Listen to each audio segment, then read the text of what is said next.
of Princeton is astonishingly underestimated. It was one of the most consequential battles in world history because of what did not happen but easily could have. In it, the American Revolution and the hope for a republic based on natural rights that limit government survived a near-death experience. The Battle of Princeton was a small skirmish in an 8-year war in which only 25,000 Americans died. This was, however, 1% of the new nation's population, making the Revolutionary War second only to the Civil War in its lethality. In December 1776, the Revolution was failing. Britain had dispatched to America 36,000 troops, at that point the largest European expeditionary force ever, hoping to crush the rebellion quickly and forestall a French intervention on behalf of the Americans. General George Washington had been driven from Brooklyn Heights, then from Manhattan, then out of New York. The nation, whose independent existence had been proclaimed just 5 months earlier, barely existed as he retreated across New Jersey and into Pennsylvania. From there, however, on Christmas night, he crossed the Delaware River ice floes for a successful 45-minute battle with Britain's Hessian mercenaries at Trenton. This was Washington's first victory. He had not been at Lexington, Concord, or Bunker Hill. Trenton would, however, have been an evanescent triumph were it not for what happened 10 days later. On January 2, 1777, British General Charles Cornwallis began marching 5,500 troops from Princeton to attack Washington's slightly outnumbered forces, which Cornwallis hoped to pin down with their backs to the Delaware. Washington, leaving a few hundred soldiers to tend fires that tricked Cornwallis into thinking that the entire Patriot Army was encamped, made a stealthy 14-mile night march to attack 3 British regiments remaining at Princeton.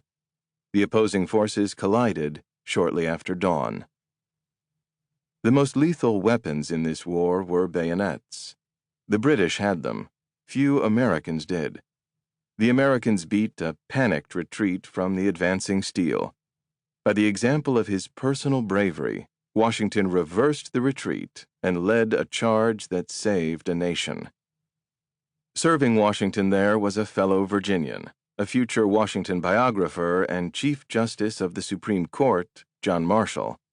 So, in that small contested field that day were the 2 men most important in making the infant republic into a nation. When the Redcoats ran, the British aura of invincibility and the strategy of securing territory and handing out pardons were shattered, and the drift of American opinion toward defeatism was halted. The patriots' blood that puddled on frozen ground that 20-degree morning bought the birth of American freedom. The British historian George M. Trevelyan wrote of Trenton, "It may be doubted whether so small a number of men ever employed so short a space of time with greater and more lasting effects upon the history of the world."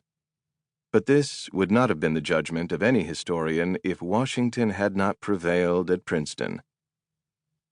The British retreated into Princeton, where some took refuge in Nassau Hall. Of the 3 cannonballs that American soldiers fired at Nassau Hall, 1 missed, 1 bounced off the south wall, leaving a pockmark that is still visible, and the 3rd supposedly sailed through a window and neatly removed the head from a portrait of King George III. It is said that the artillery was commanded by a Washington aide named Alexander Hamilton. It is altogether appropriate that Nassau Hall, which at the time was the largest building in New Jersey and the largest academic building in the nation, was, so to speak, present at this moment in the nation's creation.